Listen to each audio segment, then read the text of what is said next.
October 1962.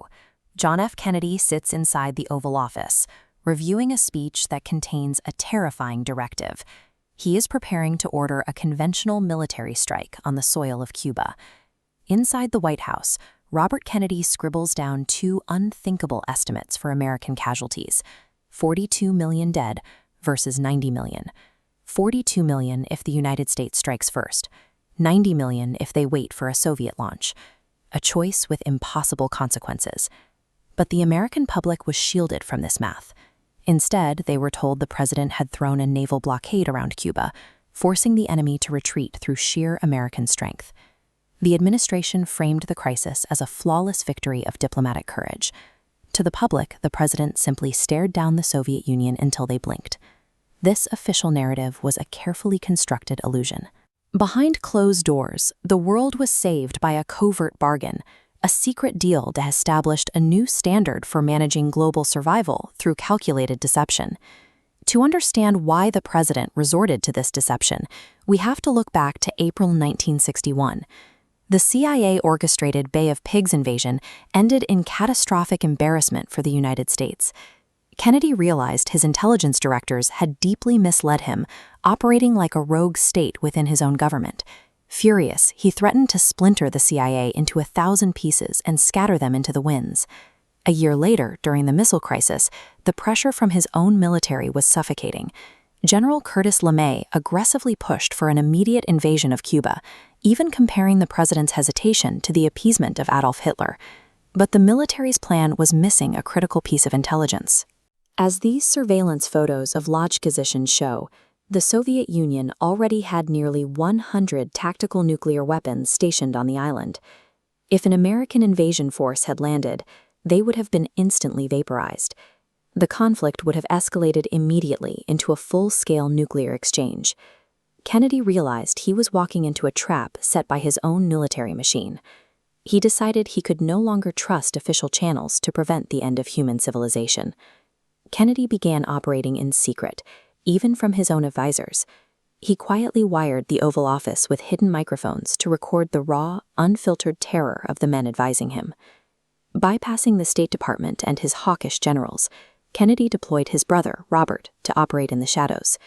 Robert Kennedy began holding classified back-channel meetings with a Soviet intelligence operative. Away from the press and the military establishment, the real solution to the crisis was hammered out in private. This map shows the ultimate secret trade. The Soviet Union agreed to withdraw from Cuba, but only if the United States dismantled its nuclear missiles stationed in Turkey. It was a massive concession for Washington. The Turkish bases were located right on the Soviet border. Revealing this trade would have been political suicide. If voters or the military found out the president had appeased the Soviets by trading away Allied bases, his image of absolute strength would be destroyed. Kennedy protected the secret through a strategic press leak. He planted a story that made his own UN ambassador, Adlai Stevenson, look like a coward who begged for concessions, ensuring the public believed the president never blinked. The deception worked, and millions of lives were spared. But to achieve it, Kennedy established a system of hidden agendas that functioned entirely outside of public view.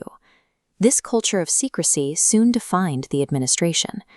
Kennedy hid the reality of his failing health and used hidden systems to move people in and out of the White House without leaving a public trace.